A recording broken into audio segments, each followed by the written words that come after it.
Hoy es viernes festivo y podemos alargarnos un poquitico, ya que le quitamos 10 o 15 minutos a otro.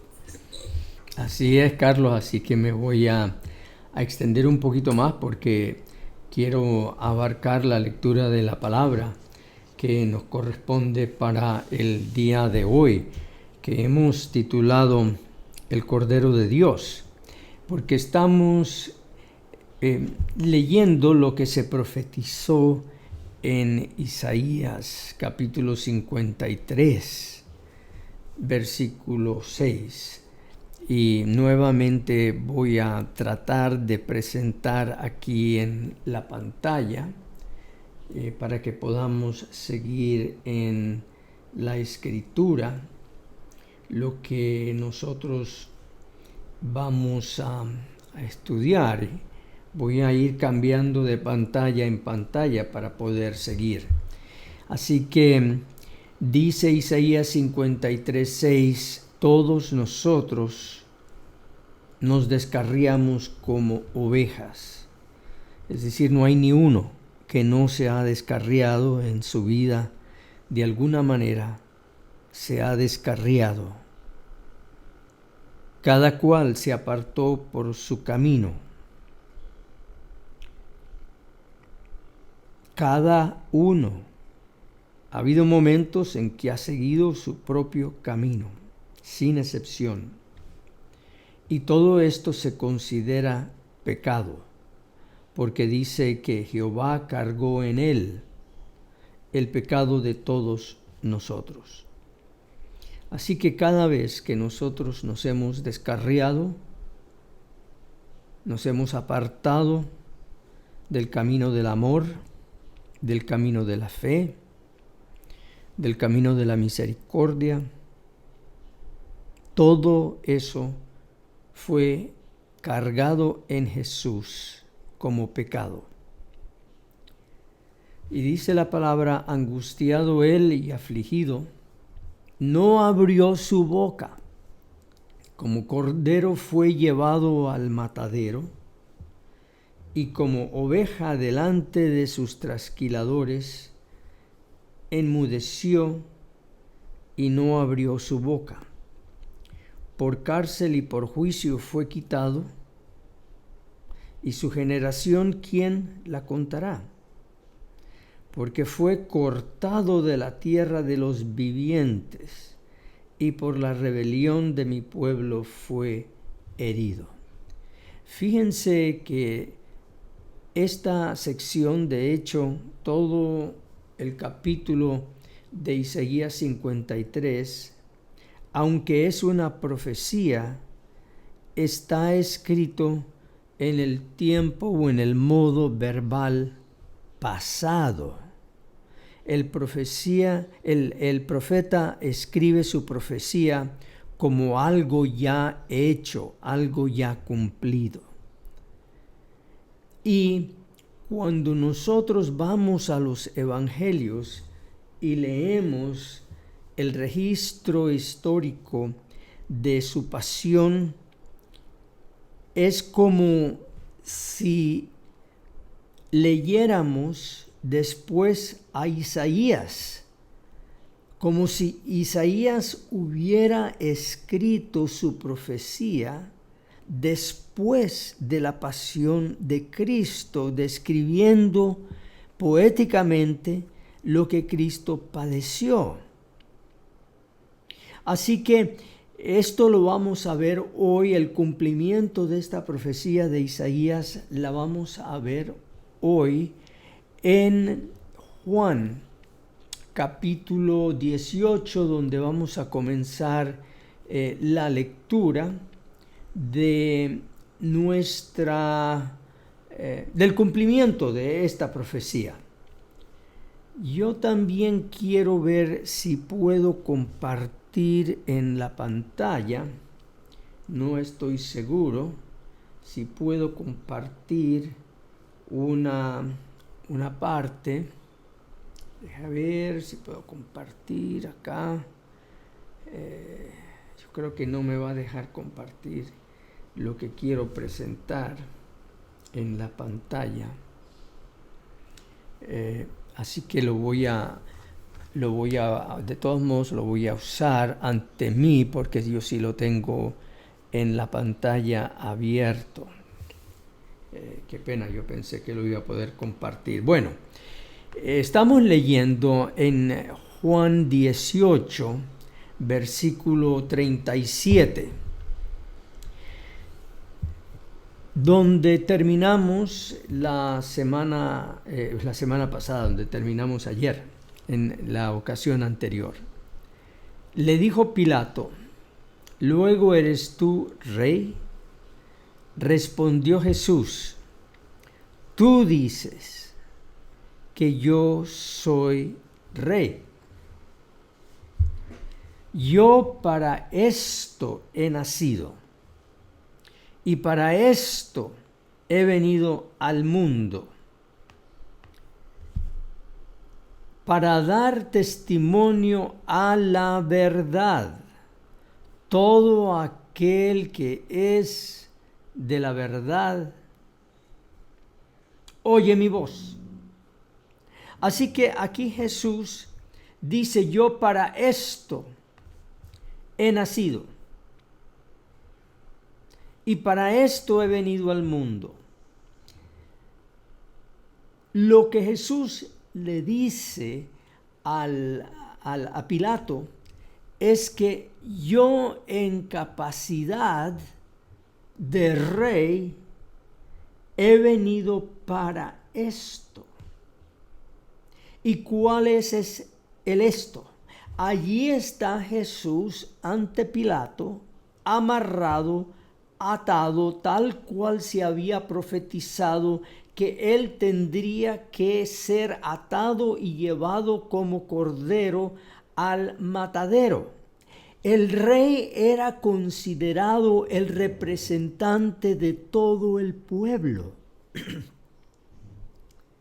Así también era el César, el emperador, era considerado representante de todo el pueblo. Entonces Jesús le dice: yo como rey he nacido para esto.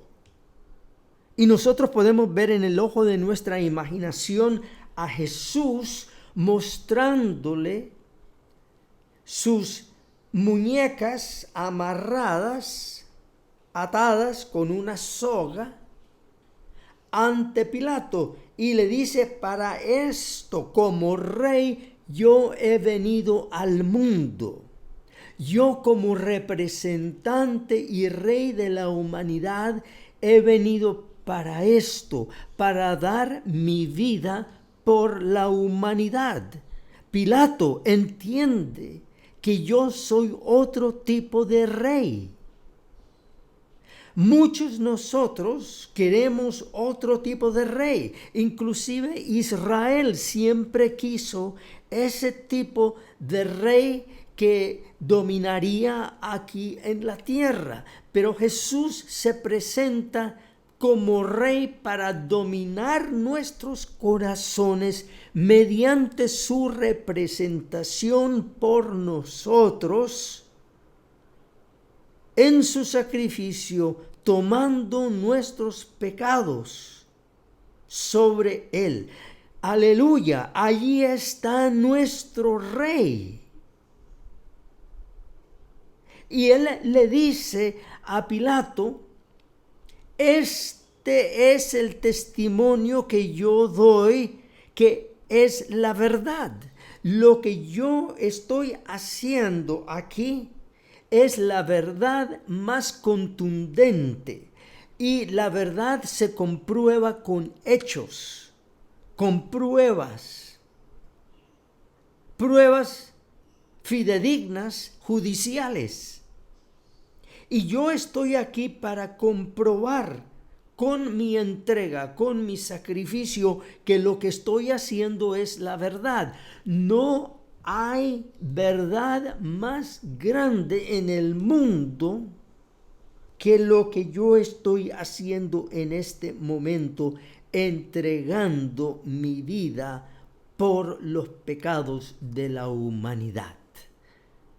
de tal modo que todo aquel que es de la verdad oye mi voz. Es decir, si tú escuchaste la voz de Cristo en estas palabras que yo he mencionado en los últimos minutos, tú eres de la verdad. Si tú te ves incluido entre aquellos a quienes ese rey estaba representando aquel día al entrar en su sacrificio, si tú has escuchado la voz de Dios que te dice, tú eres uno de aquellos súbditos míos, a quien yo quiero que confieses esa verdad, tú eres de la verdad.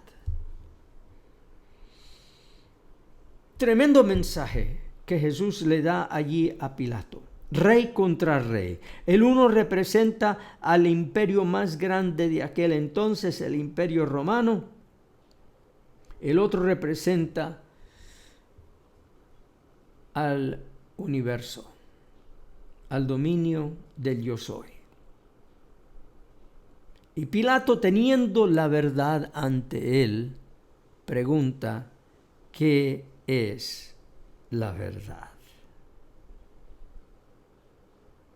Él tenía la verdad ante él. La verdad, por lo tanto, no es un listado de doctrinas que esta denominación tiene o aquella otra.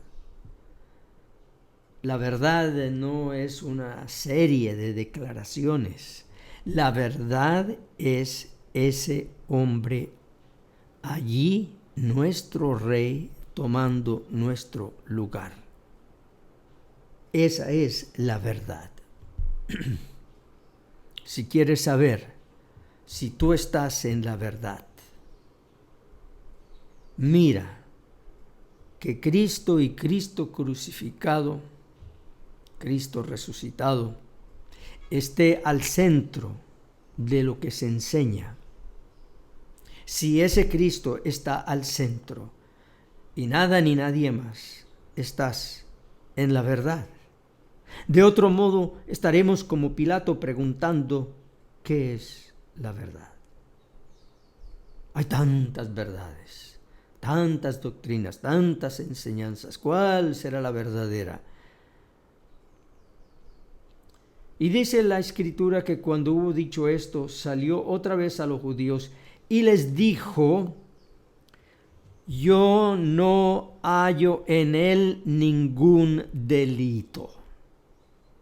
Ojo,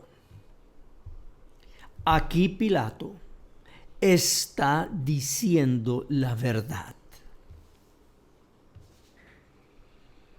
Lo que los judíos no pudieron ver, un pagano lo ve. No hallo en él ningún delito.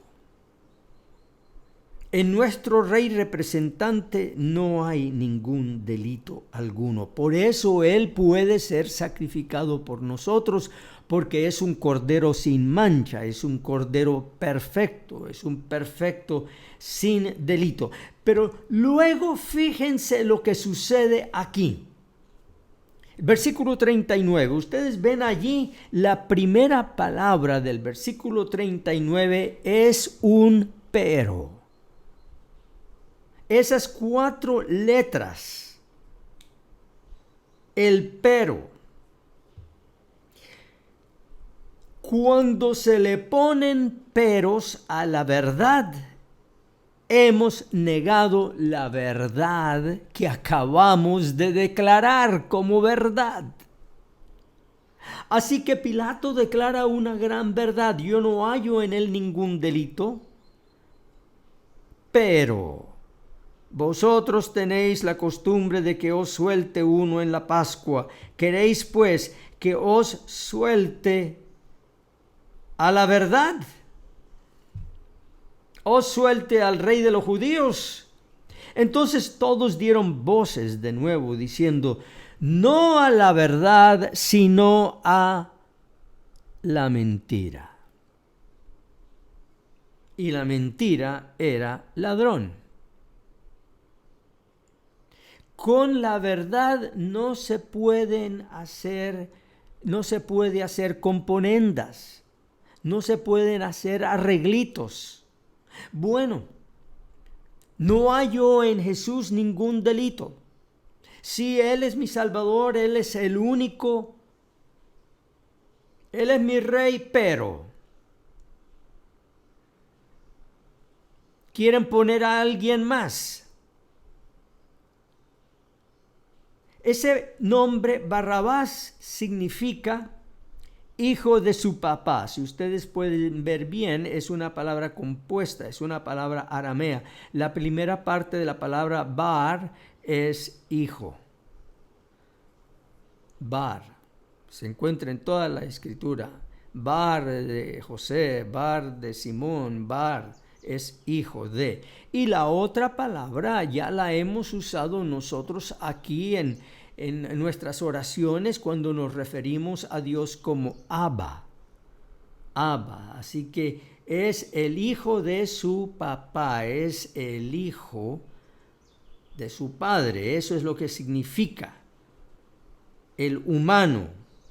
Humanamente hablando, Barrabás significa el hijo de cualquiera. Y Barrabás era ladrón. Precisamente fue ladrón hasta el último momento, porque él quita de su lugar a Jesús y deja que se le ponga a él en lugar de Jesús. ¿A quién estamos poniendo nosotros en lugar de Jesús? ¿A qué cualquiera hijo de su padre estamos poniendo nosotros en el lugar del Hijo de Dios, ese santo ser que no tiene delito en su alma?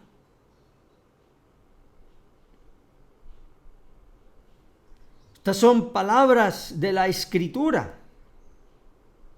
Así que ellos dieron voces diciendo: no, si nos das a escoger, nosotros escogemos al ladrón, nosotros escogemos otro. Y dice ahora en el capítulo 19 de Juan: así que entonces tomó Pilato a Jesús y lo azotó. Por favor, la ley romana era muy clara que para dar azotes, porque eran los 50 menos 1 azotes, eran 49 azotes, pero se le llamaba así 50 menos 1. Eran los azotes romanos. Eran dados con el flagelo, que tenía puntitas de espinas o de metal o bolitas de hierro en la punta. Así que sin tener causa, porque el mismo Pilato había dicho que no hallaba delito en Jesús, sin tener causa alguna, Pilato quebranta la ley y manda azotar a Jesús.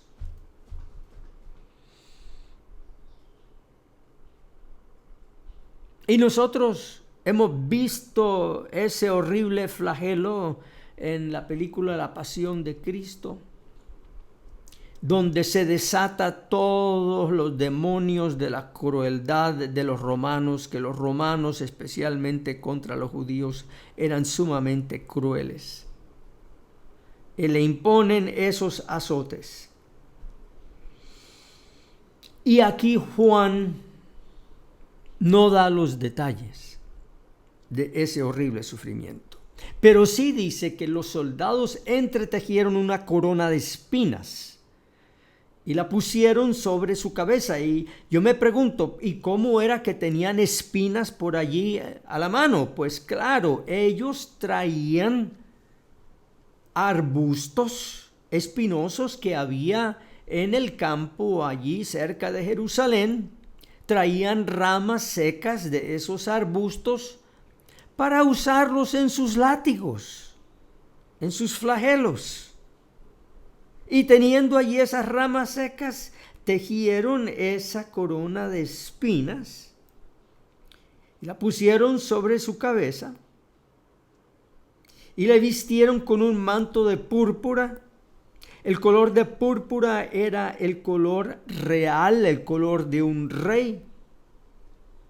Y le decían: salve, rey de los judíos, y le daban bofetadas. Y San Mateo nos dice en otro lugar, nos dice en el Evangelio de Mateo: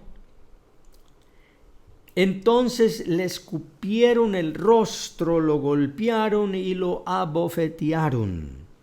A ver, Mesías, profetiza, se burlaban. ¿Quién te acaba de golpear? Pero allí permaneció nuestro representante, sufriendo no el castigo de estos paganos, sino haciéndose el mismo pecador que lo estaba azotando en ese mismo momento. Aquel soldado que puso su mano contra la mejilla de Cristo con toda su fuerza, no sabía en ese momento que Cristo se estaba haciendo pecador por él mismo.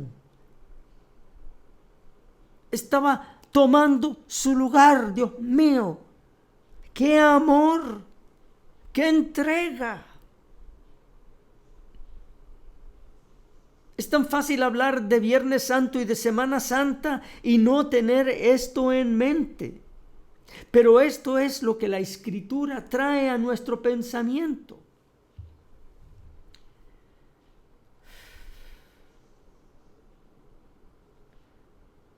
Estamos ya en el capítulo 19, versículo 4. Entonces Pilato salió otra vez y les dijo: mirad, os lo traigo fuera, para que entendáis que ningún delito hallo en él. Nuevamente él da el fallo: no encuentro ningún delito, pero lo acaba de azotar. Se contradice, está haciendo componendas con la verdad. Yo creo parcialmente en la verdad, pero para quedar bien con ustedes voy a hacer otra cosa. Por favor, nosotros no podemos decir que somos diferentes a Pilato, porque muchas veces hemos hecho lo mismo. Sabemos cuál es la verdad, pero con nuestras acciones hemos hecho otra cosa. Y salió Jesús, llevando la corona de espinas y el manto de púrpura. En otras palabras, como cordero al matadero. Y así como Jesús llevó en su cuerpo los latigazos, las bofetadas, la ira de aquellos hombres en ese lugar, también ha llevado nuestra traición y nuestra negación sobre su santo ser. Y Pilato les dijo: he aquí el hombre. Como diciendo: ahí lo tienen, ahí tienen a su rey. Su corona es corona de espinas. Y hasta le encontramos un manto real. Ahí lo tienen. Ahí tienen el hombre. ¿Qué van a hacer con él? Y la pregunta nos llega hasta nosotros hoy en día. Ahí está ese Cristo, ese Rey, entregándose por nosotros. ¿Qué van a hacer con él?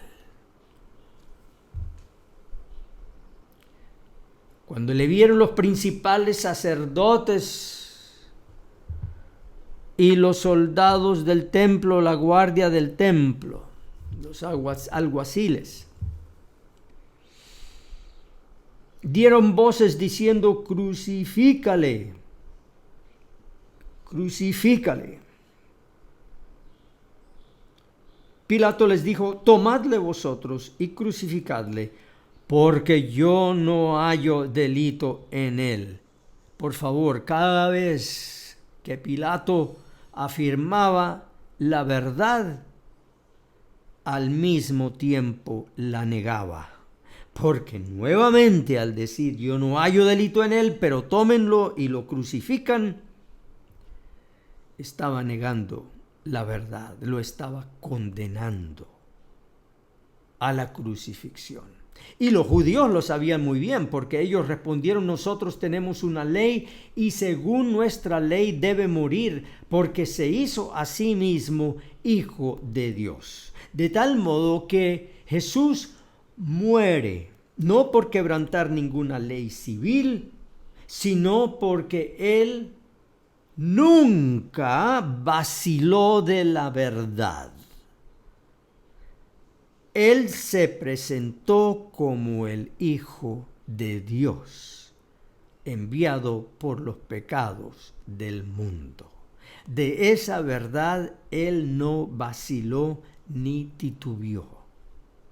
Así que en ese momento, Él no dice: un momentito, fue un malentendido, yo estaba hablando solamente metafóricamente que era el Hijo de Dios, yo solamente estoy aquí como en representación del Hijo de Dios, yo realmente no soy el Hijo de Dios, ustedes me han entendido mal, a ver cómo podemos arreglar este malentendido.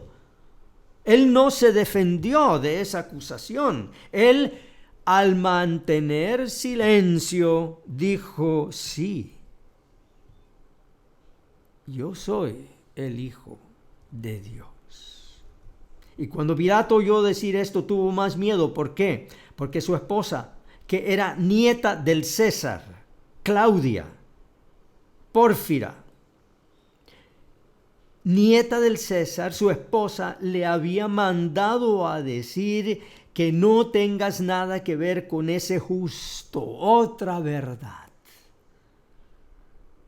La verdad se le había revelado a Pilato, no solamente por la presencia de Jesús, sino en sueños.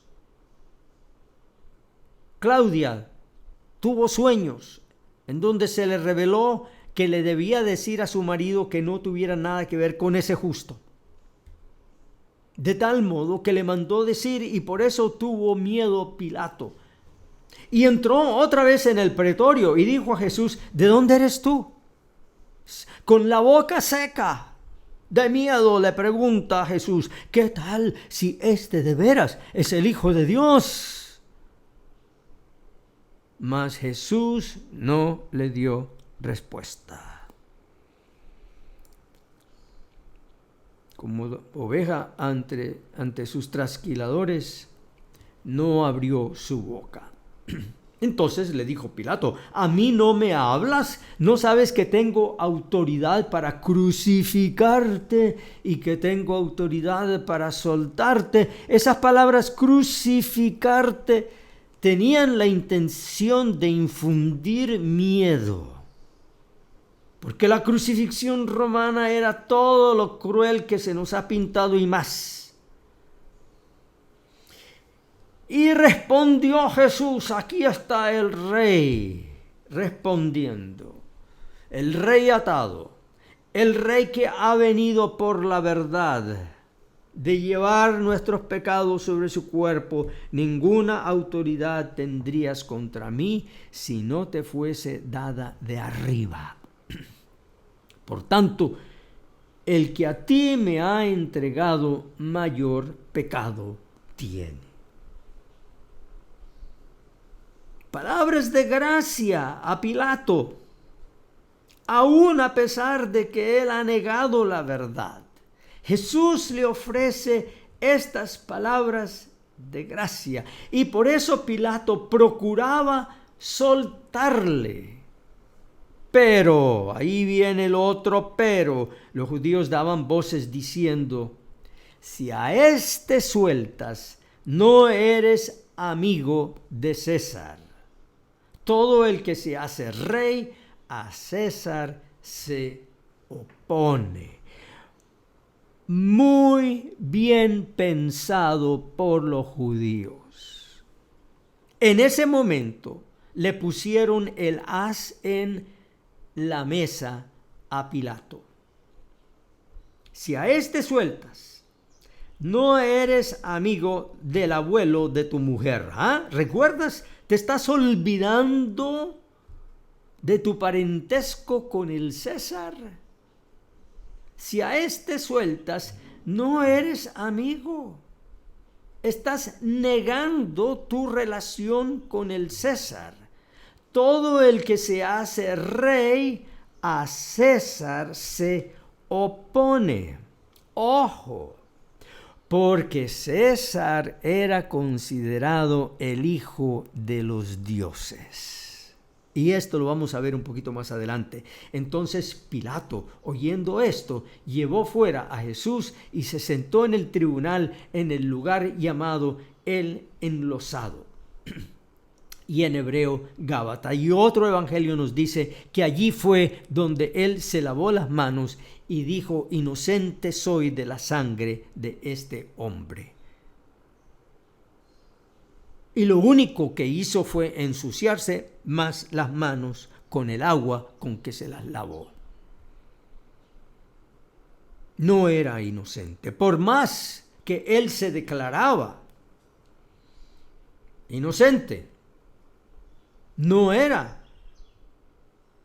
inocente. ¿Cómo es posible, Pilato, que al decirte inocente tú de repente te estás haciendo la víctima en este caso? No, a ti no se te está enjuiciando.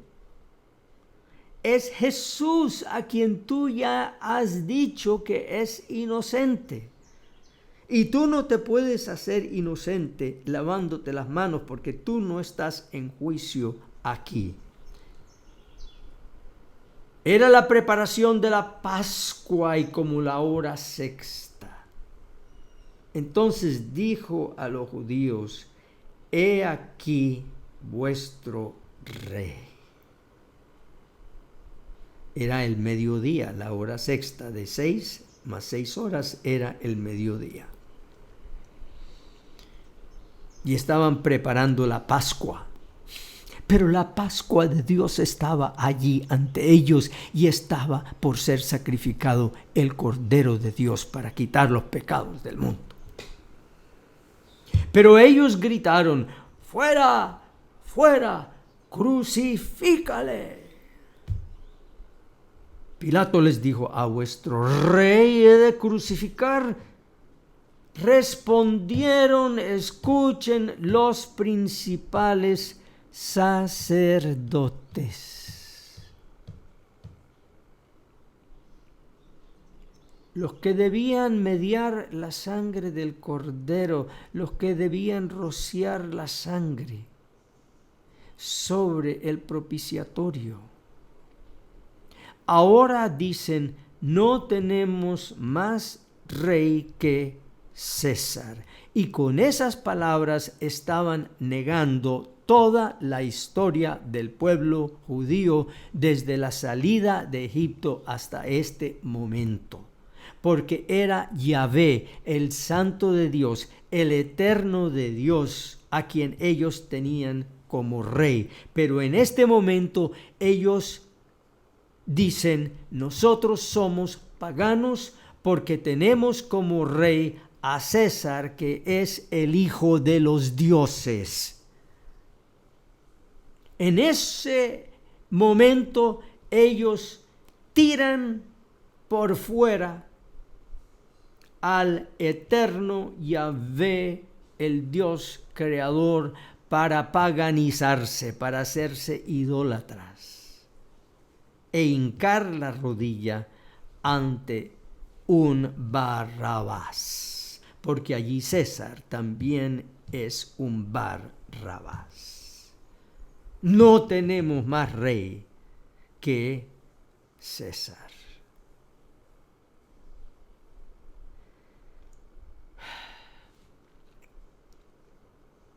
Así que entonces lo entregó a ellos para que fuese crucificado.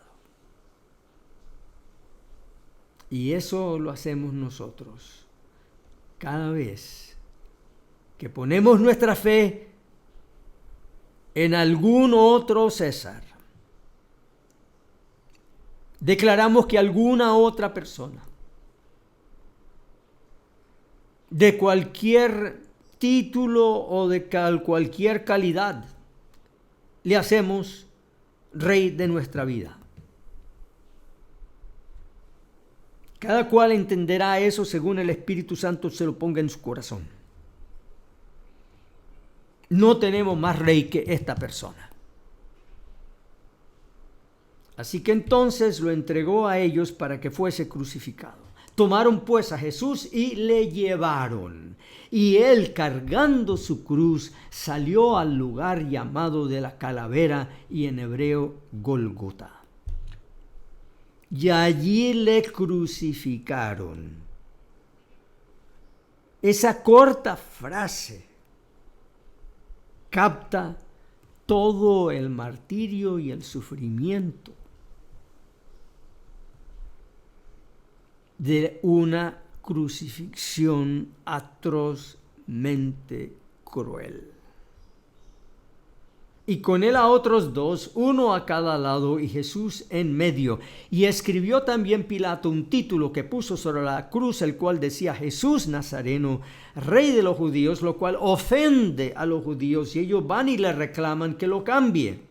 Que diga, no, solamente que diga soy Rey de los judíos. Y respondió Pilato: lo que es escrito, es escrito.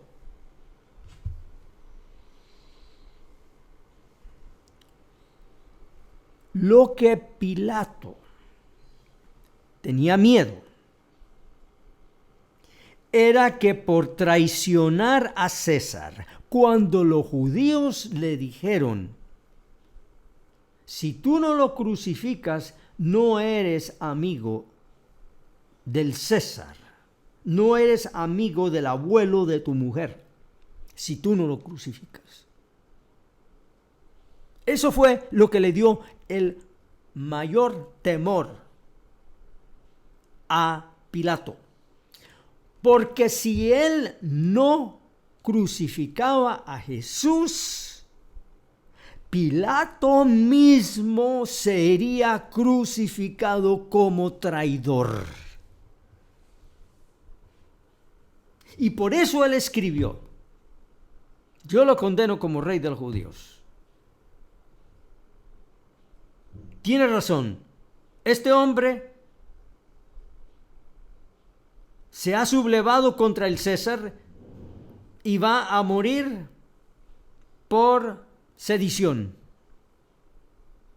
Y de esa manera él se aseguró que él no sería juzgado por traición y que él mismo no sería crucificado.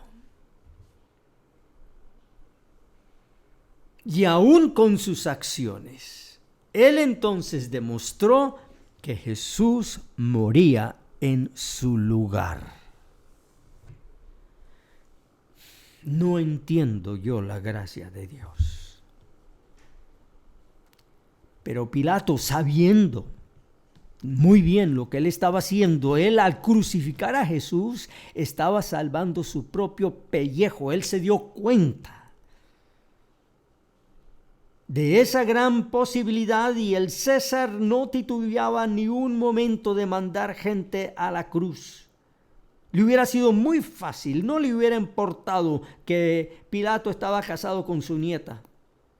Hubiera mandado a Pilato a la cruz.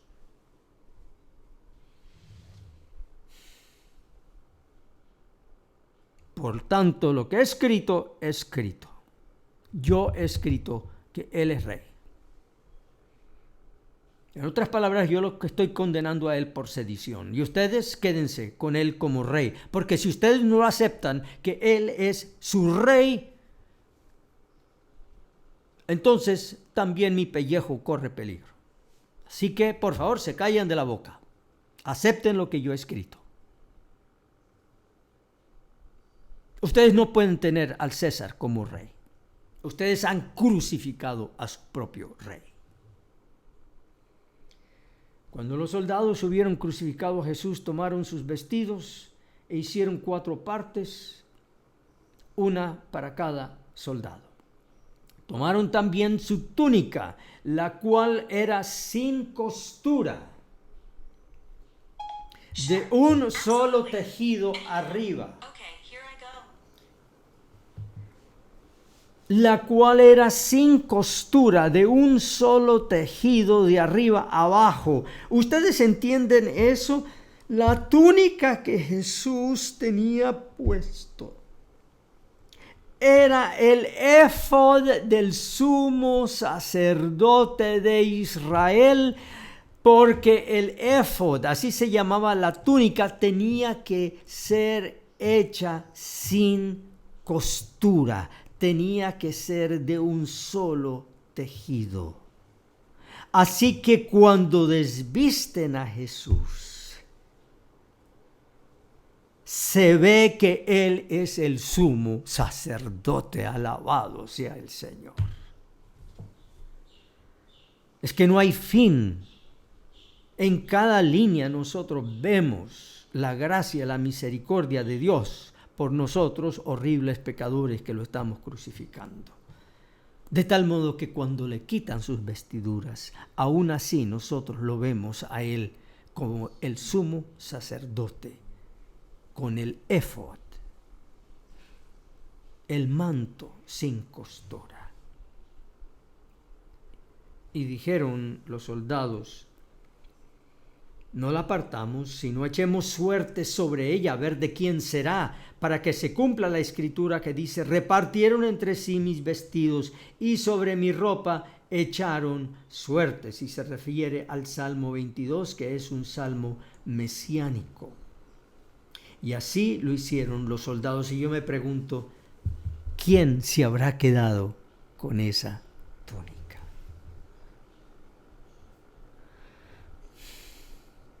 ¿Quién habrá llevado la túnica a la casa y le habrá dicho: mira, mi amor, lo que me gané hoy en una apuesta? ¿Qué habrá pasado con esa túnica? Pero la pregunta importante es: ¿qué hemos hecho nosotros con el manto de justicia, la túnica sacerdotal que nos ofrece el Señor Jesús hoy? Al verlo allí en nuestro lugar y sentimos nosotros ese arrepentimiento de quien nosotros somos y decimos: Señor, yo quiero esa túnica, no por suerte, sino por tu gracia, cúbreme con esa túnica.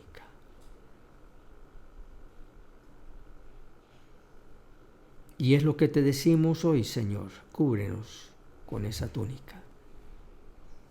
No por suerte, sino por tu maravillosa misericordia. Y no podemos pasar por alto las siguientes palabras.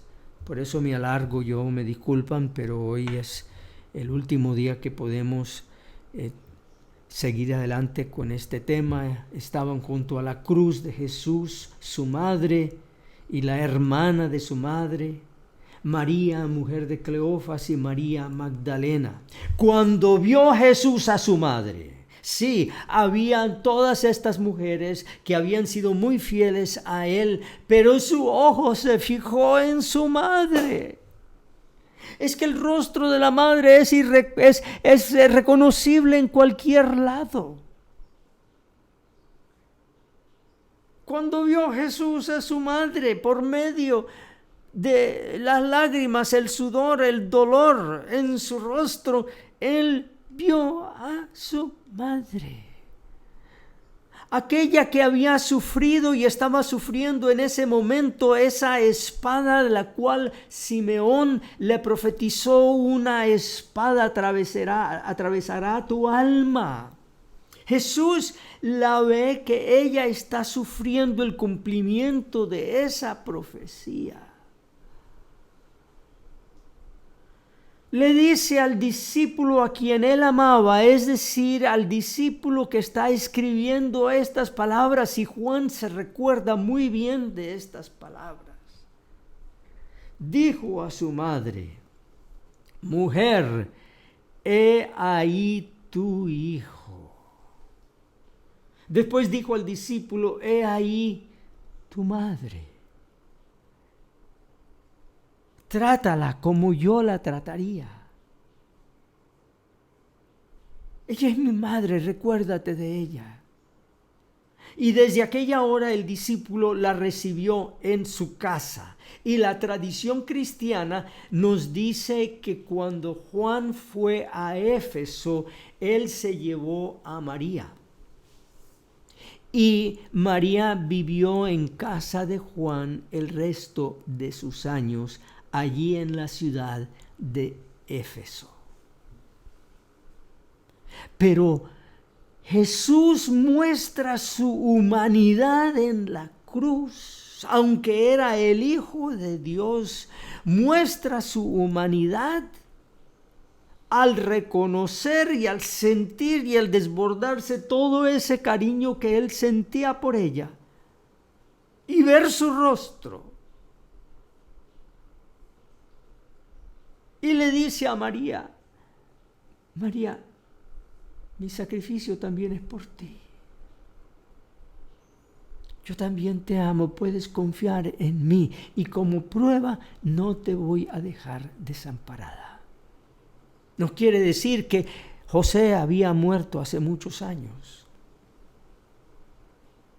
porque sería algo muy ofensivo, sería algo horrible para que una mujer quedara sola. Así que Jesús, con amor de hijo, ese amor que nosotros sentimos por nuestra madre, dice: Juan, ahí está tu madre. No es trátala como tu madre, sino es tu madre.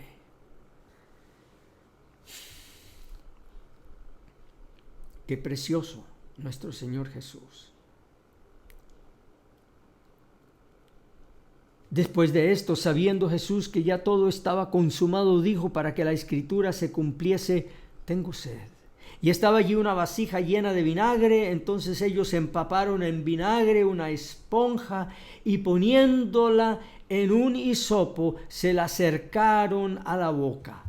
Cuando Jesús hubo tomado el vinagre, dijo: consumado es.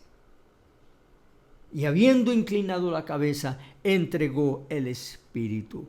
Esas palabras, consumado es, quiere decir: a mi sacrificio no se le puede añadir ni una tilde ni una jota más. Todo lo necesario para tu salvación ha sido hecho. Lo que Dios requiere para salvarte ha terminado, es consumado. Puedes fiar tu vida en lo que Él hizo por ti. Y nosotros sabemos el resto de la historia. Cuando llegaron a Jesús, como le vieron ya muerto, no le quebraron las piernas. Pero uno de los soldados le abrió el costado con una lanza, y al instante salió sangre y agua.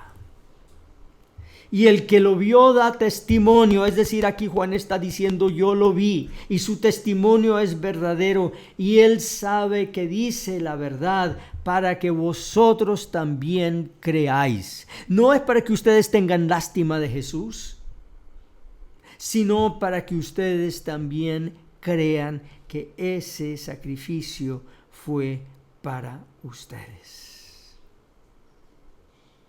Después de todo esto, José de Arimatea, que era discípulo de Jesús, pero secretamente por miedo de los judíos, rogó a Pilato que le permitiese llevarse el cuerpo de Jesús, y Pilato se lo concedió. Entonces vino y se llevó el cuerpo de Jesús.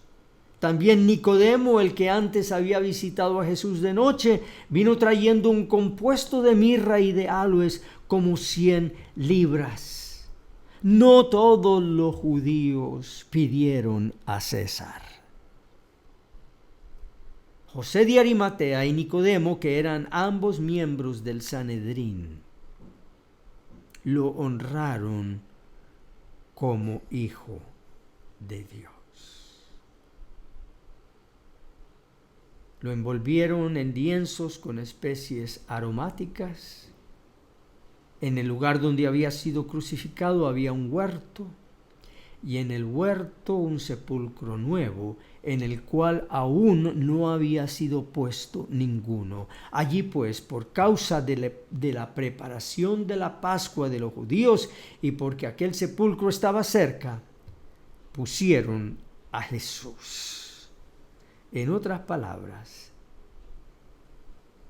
pusieron la Pascua sobre la mesa.